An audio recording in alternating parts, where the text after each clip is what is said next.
Hello বন্ধুরা, তোমরা কেমন আছো? আমি ভালো আছি, তোমরাও নিশ্চয়ই ভালো আছো। আমি আরেকটি ভিডিও নিয়ে চলে এলাম। এবার যাচ্ছি কম খরচে কাশ্মীর ভ্রমণ। তাই প্রথমেই আমরা 5 টাকার বিনিময়ে দমদম ক্যান্টনমেন্টে আমরা যেহেতু থাকি, ওখান থেকে কলকাতা স্টেশন চলে এলাম 5 টাকা ভাড়া দিয়ে। এই দেখো, প্রথমেই কলকাতা স্টেশন কিন্তু একটা ইন্টারন্যাশনাল স্টেশন। এই কলকাতা থেকেই, যদিও এখন বন্ধ আছে, এই কলকাতা স্টেশন থেকে বাংলাদেশ ট্রেন ছাড়ে। কলকাতায় এসে আমরা পৌঁছেছি। কলকাতা স্টেশন থেকে আমরা জম্মু তাওয়াই যাব। জম্মু তাওয়াই করে জম্মু যাব, ওখান থেকেই কাশ্মীর চলে যাব বন্দে ভারতে। তাই আমি বাড়ি থেকে বাড়ি পর্যন্ত টোটাল আমাদের 10 দিন লেগেছে। দেখো, এটা হচ্ছে আন্তঃরাষ্ট্রীয় যাত্রী প্রান্তদেশ। এই যে ছেকল দিয়ে আটকানো আছে, ওই পেছনের রুটটা দিয়ে সবাই যাতায়াত করে আর কি। ইন্টারন্যাশনাল যখন বাংলাদেশের ট্রেনটা ছাড়ে তখন এখান দিয়ে চেকিং করে তারপরে উঠতে হবে। যাই হোক, আমরা জম্মু তাওয়াই রেলে উঠে পড়লাম। দেখো, সেখান থেকে আমি প্রথম দিন ধরছি। আমাদের প্রথম দিন আমরা ট্রেনে কাটিয়েছি। প্রথম দিন জম্মু তাওয়াই হলো উত্তর ভারতের প্রধান রেলওয়ে কেন্দ্র, যা পাঠানকোট এবং লুধিয়ানার মাধ্যমে জম্মুকে ভারতের প্রধান শহরগুলির সাথে সংযুক্ত করে। এর প্রধান রুট হলো কলকাতা থেকে আসানসোল, ধানবাদ, গয়া, বারাণসী, লখনৌ, সাহারানপুর, লুধিয়ানা, পাঠানকোট এবং জম্মু। আর কোন কোন জেলার উপর দিয়ে যায় এই ট্রেনটি? এই যে যায় ওয়েস্ট বেঙ্গল, পশ্চিমবঙ্গ, ঝাড়খণ্ড, বিহার, উত্তরপ্রদেশ, হরিয়ানা, পাঞ্জাব এবং জম্মু প্রায় 45 ঘন্টার মধ্যে পৌঁছে যায়। দেখো, আমরা খাবার দাবার নিয়েই গেছি। ডিম বিরিয়ানি করে নিয়ে গেছি, তার সঙ্গে শসা পেঁয়াজ তো আছেই। আমরা অনেক কিছুই খাবার নিয়ে গেছি, মানে যাতে আমাদের কিনে না খেতে হয়। কম খরচে, প্রথমেই বললাম কম খরচে আমরা কাশ্মীর ঘুরবো, তাই আমরা মোটামুটি দেখো খাবার নিয়ে গেছি। পরে রাতের খাবারও নিয়ে গেছি, পরোটা, তরকারি এইসব নিয়ে গেছি। সকালের দিন ব্রেকফাস্টও নিয়ে গেছি আমরা, ডিম সিদ্ধ, তারপর তোমার পরোটা ছিল, বেশি করেই নিয়ে গেছিলাম। রাতেও খেয়েছি, সকালেও খেয়েছি। তারপর তোমার কলা নিয়ে গেছি। এইসব টুকটাক খাবার, আরও শুকনো খাবার তো আছেই। দেখো, স্লিপারে আমরা যেহেতু গেছি কম খরচে, প্রথমেই বললাম কম খরচে। দেখো স্লিপারের অবস্থা দেখো, কে বলবে এটা কি রিজার্ভেশন কামরা নাকি জেনারেল। দেখো, একটু অসুবিধা। আসলে আমাদের সিটটা খুব বাজে পড়েছিল, একদম মানে গেটের কাছে। তার জন্য আমাদের খুব ভয়ে আর কি থাকতে হয়েছে। তাই আমার মনে হয় একটু পয়সা বেশি দিয়ে এসিতে যাওয়াই ভালো, এখন যা পরিস্থিতি হয়েছে। আমরা সবসময় সতর্ক থাকতাম যে গেটের কাছে কেউ না জিনিসপত্র নিয়ে চলে যায়, তাই একটু অসুবিধাই হয়েছে। যাই হোক, যেহেতু আমরা কম খরচে কাশ্মীর ঘোরার চেষ্টা করছি। আর এটার জম্মু তাওয়াইয়ের ভাড়া হচ্ছে, আমরা এসি স্লিপারে গেছি, কিন্তু এসি ইকোনমিকের ভাড়া হচ্ছে তোমার 1981 টাকা, আর স্লিপারের ভাড়া হচ্ছে 816-17 এরকম ভাড়া পড়ে।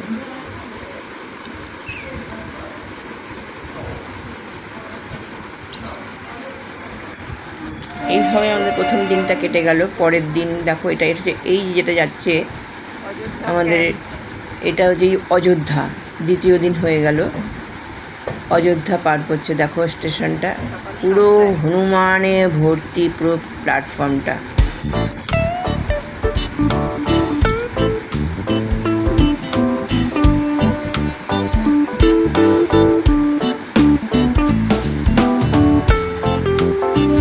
আমি দিন অনুযায়ী সমস্তগুলো বলছি। ডিটেলস দেখতে হলে আমার আলাদা আলাদা করে ভিডিও করা আছে, যদি তোমরা ইন্টারেস্টেড হও ওগুলো দেখতে পারো। সূর্য উঠছে দেখো, ভোরবেলা কত সুন্দর লাগছে। তৃতীয় দিনে আমরা জম্মু পৌঁছে গেলাম, একদম রাইট টাইমেই গাড়ি ঢুকিয়ে দিয়েছে। 2 নম্বর প্ল্যাটফর্মে দাঁড়িয়েছে। এখান থেকে আমরা 1 নম্বর প্ল্যাটফর্মে যাব। দুটো দিন যে কীভাবে কেটে গেল বুঝতেই পারলাম না। গল্প করে, খেয়ে, ঘুমিয়ে 2 দিন কেটে গেল। তৃতীয় দিন সকালেই আমরা পৌঁছে গেছি জম্মু স্টেশন।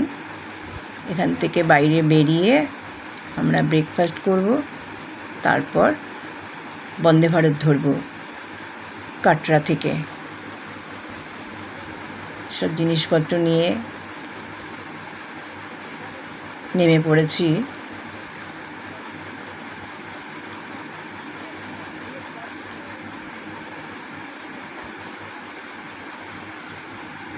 আমরা বাইরে বেরিয়ে গেছি অলরেডি। 1 নম্বর প্ল্যাটফর্ম দিয়ে স্টেশন, বাইরের স্টেশন এটা।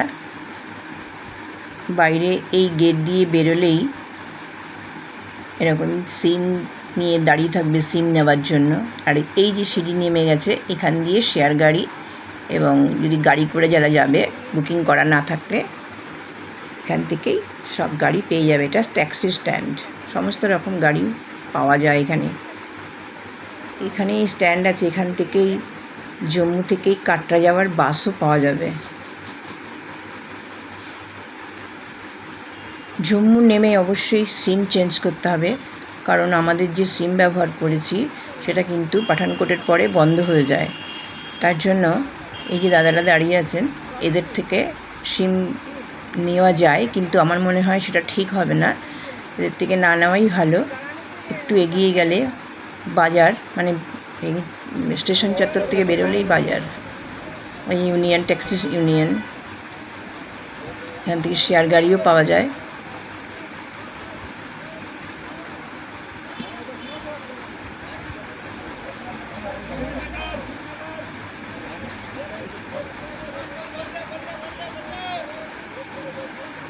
श्रीनगर जाने के लिए कितने पैसा लगेगा?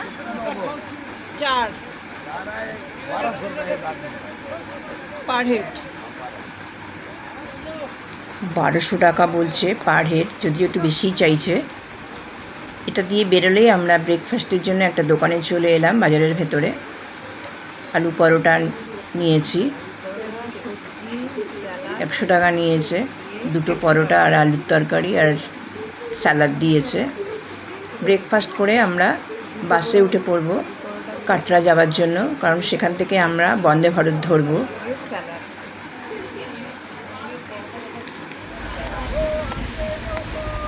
চলে এসেছি, আমরা বাসে উঠে পড়েছি টিকিট কেটে ওঠা না, ঠিক উপরে উঠে মানে চালানোর অবস্থাতেই কন্ডাক্টররা ভাড়া নিয়ে নেয়। এই সবাই বৈষ্ণোদেবী যাচ্ছে, তাই বৈষ্ণোদেবীর গান হচ্ছে।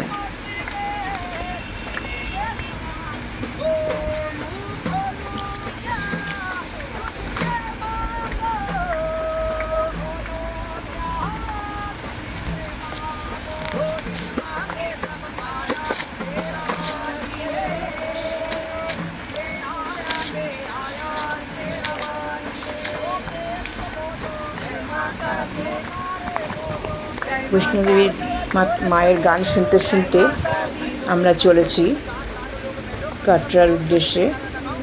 কাটরাতেই বন্দে ভারতের ট্রেন ধরব।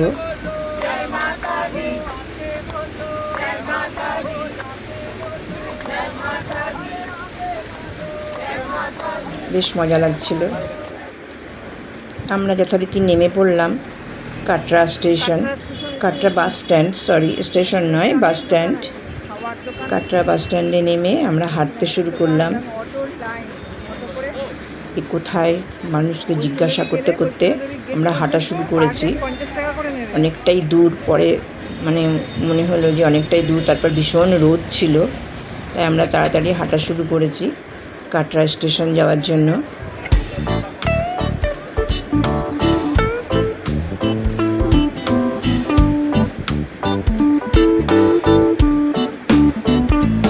যথারীতি কাটরা স্টেশনে কিন্তু পৌঁছে গেছি আমরা হাঁটতে হাঁটতে। ভীষণ রোদ, আর ওই যে বৈষ্ণোদেবী পাহাড় দেখা যাচ্ছে পেছনে।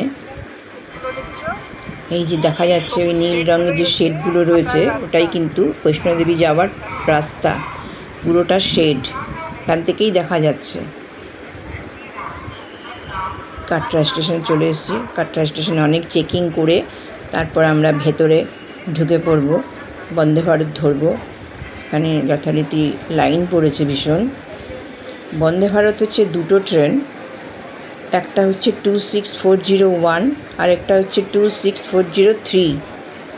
একটা ছাড়ে হচ্ছে সকালে আর একটা দুপুরে ছাড়ে। প্রথমটা সপ্তাহে মঙ্গলবার বন্ধ থাকে, আর বেলায় যেটা দ্বিতীয়টা বুধবার বন্ধ থাকে। দ্বিতীয়টাতেই আমরা যাচ্ছি। এটা 2:55 ছাড়বে, পৌঁছে যাবে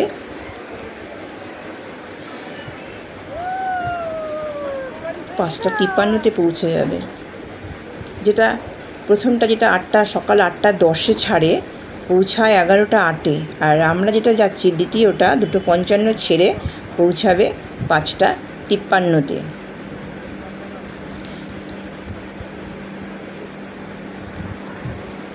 দারুণ এক্সপিরিয়েন্স। অনেক দিনের ইচ্ছে ছিল, তো যখন থেকে চালু হয়েছে তখন থেকেই মনে হচ্ছিল বন্দে ভারত করে শ্রীনগর যাব, তাই সুযোগটা এসে গেল। শ্রীনগর আমরা অনেকবারই গেছি, কিন্তু ট্রেনে করে যাইনি, গাড়ি ভাড়া করেই গেছি। ভাবলাম এবার টিউলিপ গার্ডেনও দেখিনি। টিউলিপ গার্ডেন দেখার আসল উদ্দেশ্য ছিল সেটা, এবং তার জন্য বন্দে ভারতের টিকিট কেটেছি। এই বন্দে ভারত 11ই জুন 2025 প্রধানমন্ত্রী উদ্বোধন করেন। প্রায় 191 কিলোমিটার চেনাব ব্রিজের ওপর দিয়ে বন্দে ভারত যায়। চেনাব ব্রিজ ভারতের জম্মু কাশ্মীরের রিয়াসি জেলায় অবস্থিত বিশ্বের সর্বোচ্চ রেল সেতু। নদীপৃষ্ঠ থেকে প্রায় 359 মিটার উচ্চতায় নির্মিত এই স্টিলের আর্চ সেতু আইফেল টাওয়ারের চেয়ে উঁচু। দেখো, বন্দে ভারত উঠে পড়েছি আমরা। ভেতরেও অনেক গার্ড আছে। দেখো, এনারা সমস্ত খাবার রেডি করছে, সব কাশ্মীরি মহিলা। এনারা এখানে ডিউটি করছেন। আমি তোমাদের ভেতরটা ভালো করে দেখাচ্ছি। বন্দে ভারতের দুটো দিকে, একটা হচ্ছে চেয়ার কার, একটা হচ্ছে এক্সিকিউটিভ চেয়ার কার।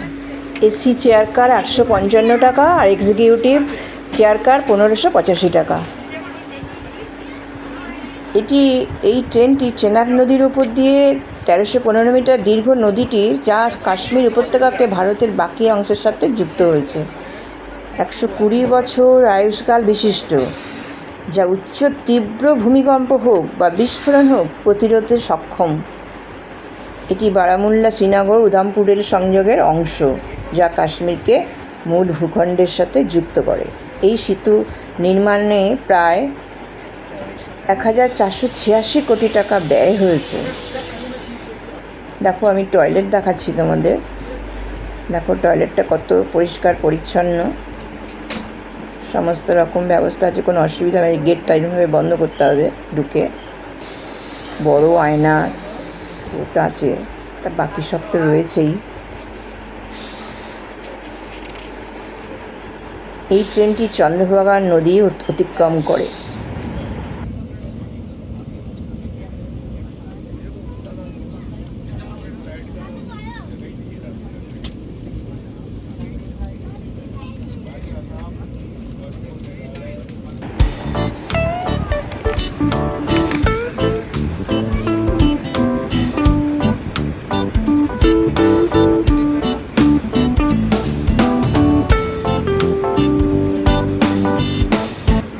খাবার দিয়ে যাচ্ছে, দুপুরে স্ন্যাক্স দেয়। বন্দে ভারতে কিন্তু খাবার দেয়, সকালের ট্রেনটাতে লাঞ্চ দেয়, আর এটাতে স্ন্যাক্স দিচ্ছে। যেহেতু 2:55 মানে 3টে বেজে গেছে, আমাদের খাবার দিচ্ছে। আমাদের কি রয়েছে, টিকিট রয়েছে, চিড়ে ভাজা রয়েছে, একটা চিনে বাদামের মতন রয়েছে, আর একটা ওই প্যাকেটটার ভেতরে সস ফস তো আছেই। এটা একটা খাস্তা কচুরি টাইপের দিয়েছে। দেখো, খুলছে, দেখাচ্ছে।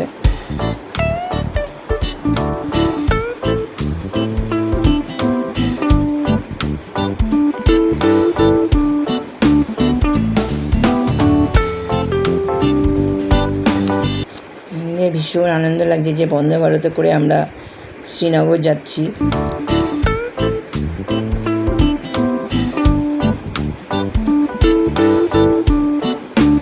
বন্দে ভারত অনেক টানেলের মধ্যে দিয়েই যায়, তার মধ্যে সবচেয়ে লম্বা টানেল হলো T50, যা প্রায় 12.77 কিলোমিটার দীর্ঘ।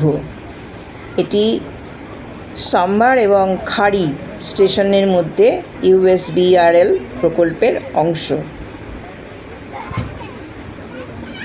USBRL হচ্ছে রেল লিঙ্ক উদয়পুর, শ্রীনগর, বারামুল্লা। আরও টানেল আছে যেমন T25 এবং ব্রিজ আছে। রেলের পীরপাঞ্জাল টানেল আর সড়ক যেটা রাস্তা দিয়ে যেটা হচ্ছে শ্যামাপ্রসাদ মুখার্জি টানেল।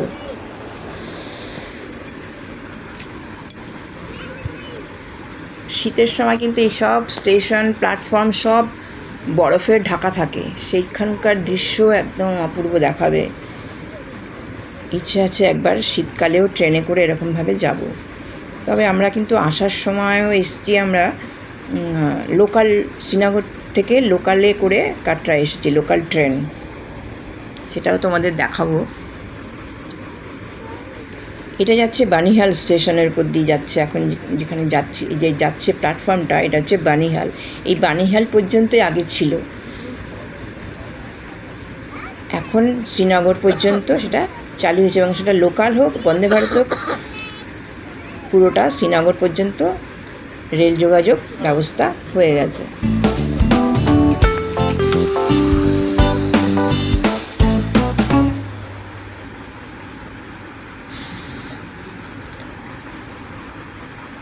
বানিহালের পর থেকে সেরকম খুব একটা টানেল নেই, দুই একটা ছোট ছোট আছে। আর এই যে রাস্তাটা দেখা যাচ্ছে, এটাই হচ্ছে সড়ক পথ, এখান দিয়েই গাড়ি করে গেলে এই রাস্তায় ক্রস করতে হবে। প্রাকৃতিক দৃশ্য দেখা যাবে এই বানিহালের পর থেকেই। দুই একটা ছোটোখাটো টানেল ছাড়া মোটামুটি দেখা যায়।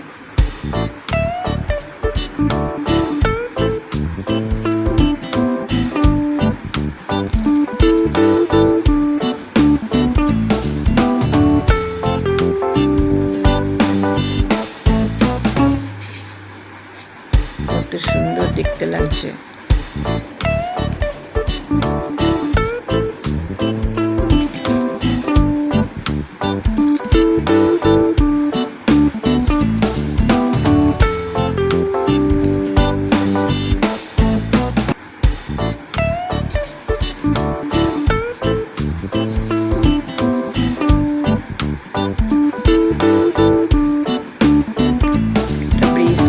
ক্রস করছে।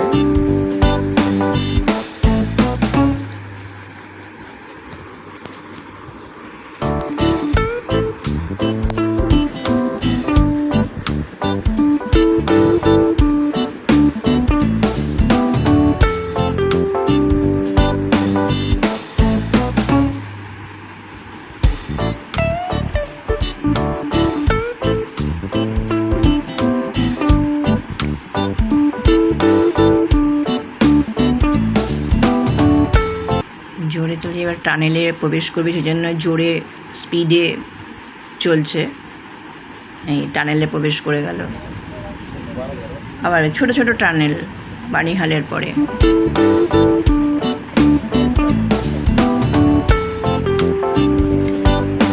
যথারীতি আমরা শ্রীনগর স্টেশন পৌঁছে গেলাম। আমরা নামছি বন্দে ভারত ট্রেন থেকে।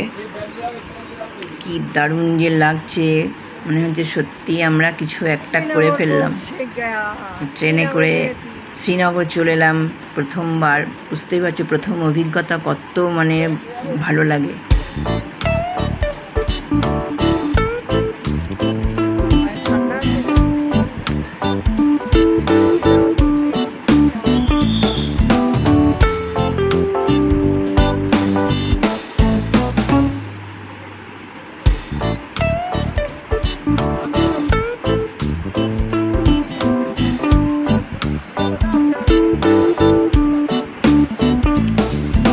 আমরা গেট দিয়ে বেরিয়ে পড়লাম, বাইরে বেরিয়ে গেছি। দেখো এটাই স্টেশনটা, দেখো কত শেড দিয়ে আটকানো একদম। তারপর ভেতরে চেকিং করে ঢুকতে হবে। দেখো স্বর্গে এসে পৌঁছে গেছো সবাই তোমরা। আমি স্বর্গে পৌঁছে গেছি। দেখো প্রাকৃতিক দৃশ্য। দেশের পতাকা আমাদের, কি ভালো লাগছে। এখানে বেরোলেই ট্যাক্সি স্ট্যান্ড পাবে, যেখানে অফিস আছে সেখানটাতে টিকিট করে, মানে কোথায় যাবে যদি বুকিং করা থাকে হোটেল, তাহলে গাড়ি তো দাঁড়িয়েই থাকবে, আর না হলে ওইখান থেকে বুকিং। এবং এমনি তাছাড়াও এমনি অনেক ড্রাইভাররা দাঁড়িয়ে আছেন নিয়ে যাওয়ার জন্য। আমরা বাইরে বেরিয়ে গেছি, বাইরে বেরিয়ে দেখলাম ওখানে অনেক ভাড়া চাইছে। আমরা ডাল গেটের কাছে থাকবো বলে ভেবেছিলাম, কিন্তু অনেক চাইছে। এখানে এই এরা দাঁড়িয়ে আছেন। গাড়িতে একটু ভাড়া বেশি, নাহলে অটো আছে, অটোতেও দেখলাম বেশ ভালোই চাইছে ভাড়া। তা আমি আগেই জেনে গেছিলাম যে এইখানে ভাড়া অনেক, এবং জিজ্ঞাসা করতে করতে এগিয়ে গেছি। আর একটু এগিয়ে দেখলাম একটা সরকারি বাস দাঁড়িয়ে রয়েছে, এবং তাতে উঠে পড়লাম। যদিও ডালগেট পর্যন্ত যাবে না, মমতা চক পর্যন্ত যাবে। তা মেয়েদের ফ্রি। চলে এলাম আমরা বাসে করে। এই হোটেলটায় আমাদের বুকিং করা ছিল না, এই হোটেলে আমরা উঠলাম মমতা চকের ওখানে। এই হোটেলে উঠেছি আমরা, হোটেলে বিশ্রাম করব। আজকে আর কোথাও বেরোবো না, 6টা সাড়ে 6টা বেজে গেছে। পরদিন আমরা শ্রীনগর সাইট সিন করতে বেরোবো। দেখো এটা পোস্ত গাছ, খুব সুন্দর। ঘরগুলো অতটা ঠিক নয়, বড় আছে কিন্তু একটু জলের সমস্যা আছে। যাই হোক, আমরা তৃতীয় দিন তো কেটে গেলে, এবার চতুর্থ দিনে একটা অটো ঠিক করলাম। অটো ঠিক করে আমরা শ্রীনগর সাইট সিন করতে বেরিয়ে পড়লাম। প্রথমেই আমরা যাব শঙ্করাচার্য মন্দির, কারণ আমরা ঠাকুর প্রণাম করে শুরু করব আমাদের যাত্রা।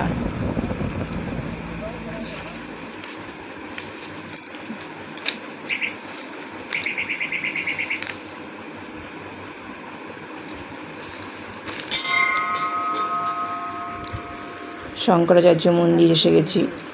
দেখো, এই মন্দির জ্যেষ্ঠেশ্বর মন্দির নামেও পরিচিত। জম্মু ও কাশ্মীরের জাবারওয়ান রেঞ্জের ওপরে প্রায় 1000 ফুট উচ্চতায় অবস্থিত একটি প্রাচীন শিব মন্দির। এটি নবম শতাব্দীতে নির্মিত একটি পবিত্র স্থান, যেখানে আদি শঙ্করাচার্য ধ্যান করেছিলেন বলে বিশ্বাস করা হয়। এই মন্দির থেকে ডাল লেক এবং শ্রীনগর শহরের অপূর্ব দৃশ্য দেখা যাচ্ছে। মোট সিঁড়ি আছে এখানে 243টি। যাদের হাঁটুর সমস্যা তাদের একটু সমস্যা হবে, কিন্তু মনে হয় না, একটু আস্তে আস্তে করে বিশ্রাম করে করে উঠলে ঠিক উঠে যাবে। এই মন্দির সকাল 7টা থেকে রাত 8টা পর্যন্ত খোলা থাকে। মহাশিবরাত্রির দিন তো প্রচুর ভিড় হয়, প্রচুর ভক্ত সমাগম হয়। শ্রীনগর থেকে শঙ্করাচার্যের মন্দিরের দূরত্ব হচ্ছে 8 কিলোমিটার। খুব ভালো লাগবে।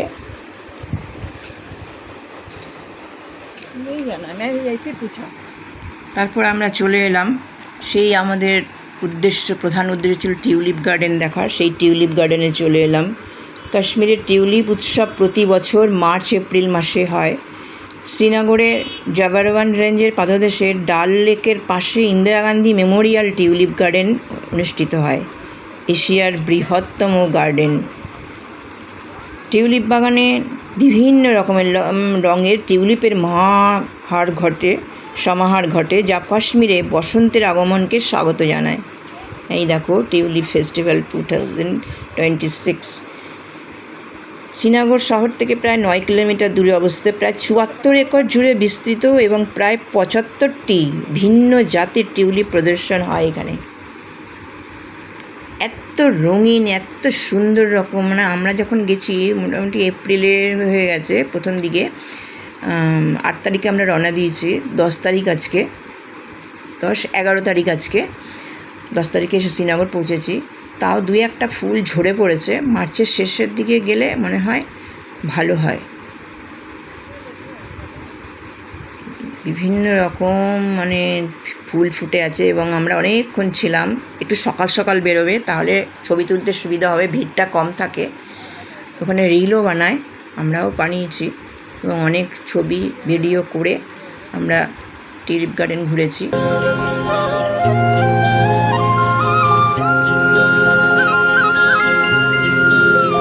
চারিদিকে পাহাড়, বরফ, এত সুন্দর ফুল ফুটে রয়েছে চারিদিকে, শুধু রঙিন আর রঙিন।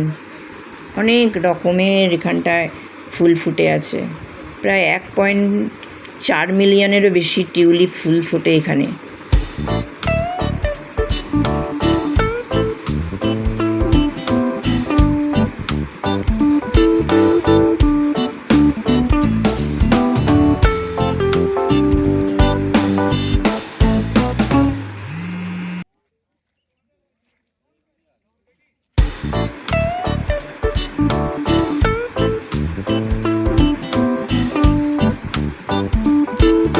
টিউলিপ গার্ডেন থেকে বেরিয়ে আমরা কিছু খেয়ে বাকি যে বাগানগুলো আছে মোঘল গার্ডেন সেইগুলো দেখতে বেরিয়ে পড়লাম। শালিমার বাগ, নিশাদ বাগ, চশমে শাহী, বোটানিক্যাল গার্ডেন, সমস্ত বাগানগুলো আমরা একে একে দেখতে থাকলাম। শালিমার বাগ হচ্ছে সবচেয়ে বড় বাগান। এই মোঘল উদ্যানের মধ্যে এই শালিমার বাগ হচ্ছে সবচেয়ে বড়। তারপর নিশাদ বাগ হচ্ছে দ্বিতীয়। চশমে শাহী এটিও মুঘল উদ্যানগুলির মধ্যে একটি, যা 1632 সালে একটি বসন্তের আশেপাশে নির্মিত হয়েছিল।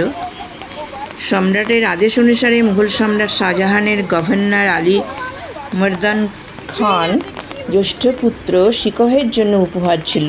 চশমে শাহীর প্রধান আকর্ষণ হলো কেন্দ্রের ছাদ, যার মধ্যে দিয়ে চশমে শাহী ঝর্ণা থেকে জল প্রবাহিত হয়।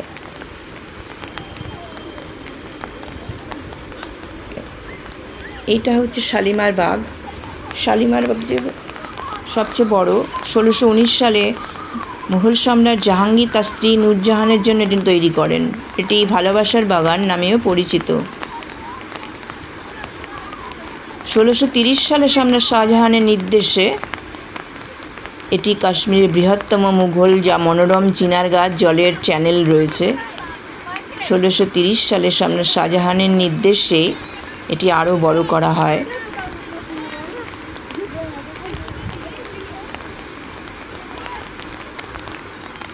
আমরা যখন শালিমার বাগে ঢুকে যখন খুব বৃষ্টি হচ্ছিল, সেই জন্য খুব একটা ভালো করে দেখতে পাইনি। যাবে যেটুকু দেখেছি তাতেই দেখো প্রাণ মন দুটোই জুড়িয়ে যাবে।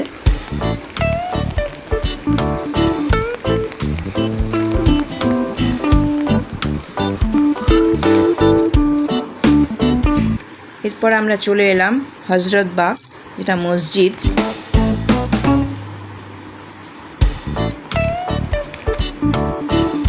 যদিও একদম ভেতরে যে কবরটা আছে সেখানে কিন্তু মেয়েদের ঢুকতে দেয় না, মেয়েদের বাইরে থেকে দেখতে হবে। এইভাবে আমরা পৌঁছে গেলাম শ্রীনগর সমস্ত দেখে। চতুর্দিন কেটে গেল। পঞ্চম দিন আমরা সোনমার্গের উদ্দেশ্যে বেরিয়ে পড়লাম। আমরা গাড়ি ঠিক করেছিলাম, আমাদের 2500 টাকা ভাড়া নিয়েছে। সোনমার্গ হলো সোনালী তৃণভূমি, জম্মু কাশ্মীরের গান্ধেরবাল জেলার একটি বিখ্যাত শৈল শহর এবং জনপ্রিয় পর্যটন কেন্দ্র, যা শ্রীনগর থেকে প্রায় 80 কিলোমিটার দূরে অবস্থিত। দেখো প্রাকৃতিক দৃশ্যটা দেখো টানেল থেকে বেরোলে। এই টানেলটা সোনমার্গ টানেল নতুন তৈরি হয়েছে, 2020 সালে উদ্বোধন হওয়ার জন্য অ্যাপকো ইনফ্রাটেড সমস্ত ইপিসি কাজ সম্পাদন করেছে। মেসার্স আর্মবার্গকে টানেল ডিজাইনার হিসেবে করা হয়েছে। এই যে এখানে ঢুকে সেখানে দাঁড় করিয়ে দেবে গাড়ি নিয়ে এসে, এখান থেকে ঘোড়ায় করে বাকি পয়েন্টগুলো ঘুরতে হবে। খাজিয়াস গ্লেসিয়ার্স, আরও যেসব সমস্ত পয়েন্টগুলো কী সমস্ত পয়েন্ট আছে সেগুলো ঘুরতে হবে, যদিও আমরা যাইনি। সোনমার্গের আসা যাওয়ার পথে এই ক্ষীর ভবানী মন্দির পড়বে। ক্ষীর ভবানী মন্দিরটা অবশ্যই দেখবে। সোনমার্গে যাতায়াতের পথে যাওয়ার সময়ও দেখতে পারো, আসার সময় দেখতে পারো। ড্রাইভারের সঙ্গে আগেই কথা বলে নেবে যে আমরা ক্ষীর ভবানী মন্দির দেখব, আমাদের যেন নিয়ে চলো।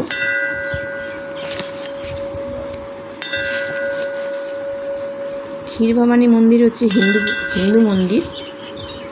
এটা একটা ঝর্ণার চারিদিকে ঝর্ণার জলগুলো এসে পড়ে, সেই উপরে এই মূর্তি আছে, দুর্গা মায়ের মূর্তি, যে কিনা রামচন্দ্রদেব পুজো করেছিলেন এবং হনুমানজি সেটা এখানে এসে ট্রান্সফার করেন, মানে এখানে এসে নিয়ে স্থানান্তরিত করেন।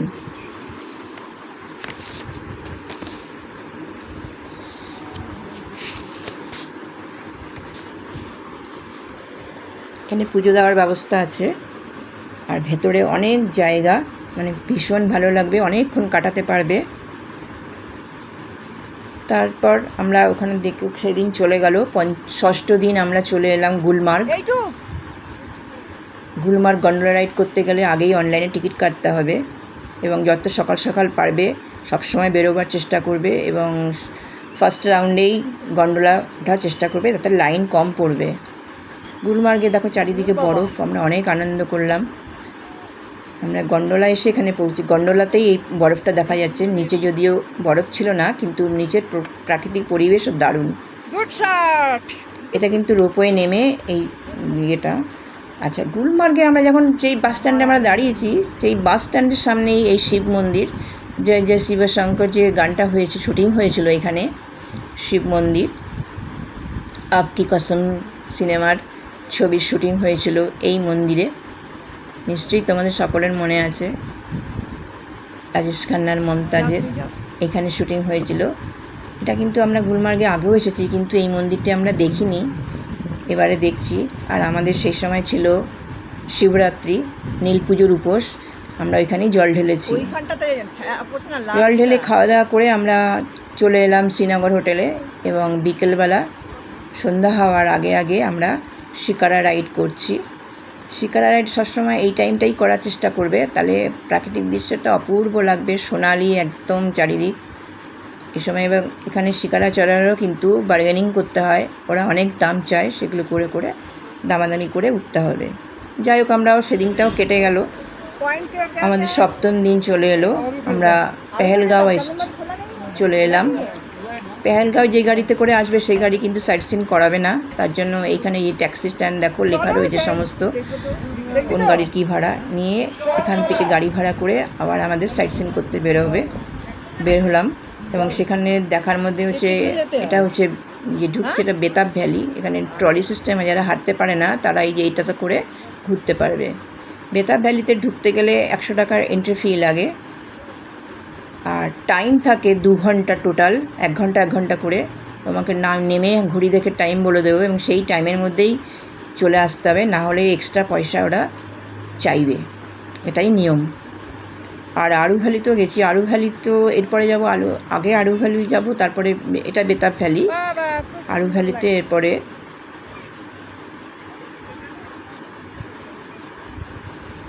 বেতাব ভ্যালি যে নদীটা পার হয়, মানে একটা ব্রিজের মতো আছে, সেটা কিন্তু শেষনাগের জলটা এখান দিয়ে পাস করে, তার উপর দিয়ে একটা ব্রিজ তৈরি, সেটা পার করে ভ্যালিতে যেতে হবে, বেতাব ভ্যালি যেটাকে বলছে। এই যে দেখো নদীটা দেখছো, এটা হচ্ছে শেষনাগের জল। দেখো যাতায়াতের পথে কত সুন্দর দৃশ্য। আরু ভ্যালি ওর কিছুই সেরকম দেখার নেই, যেখানে যাবে সেখানেই স্বর্গ।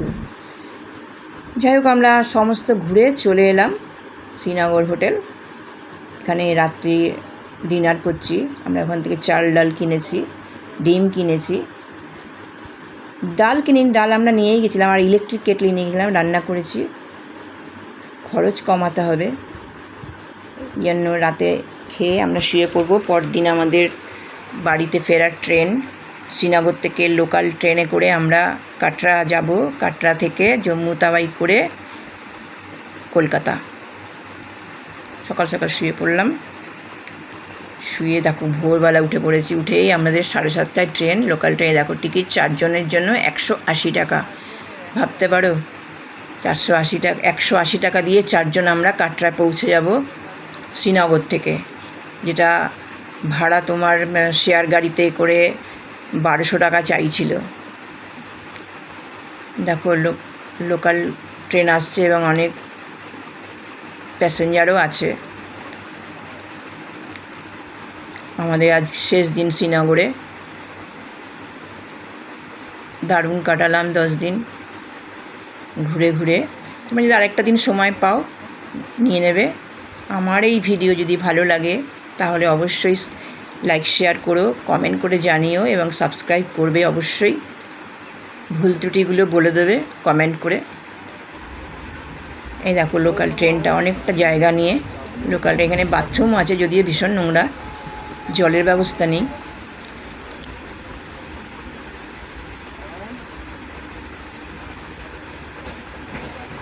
আলাদা আলাদা ভিডিও দেখো। এবার খরচ।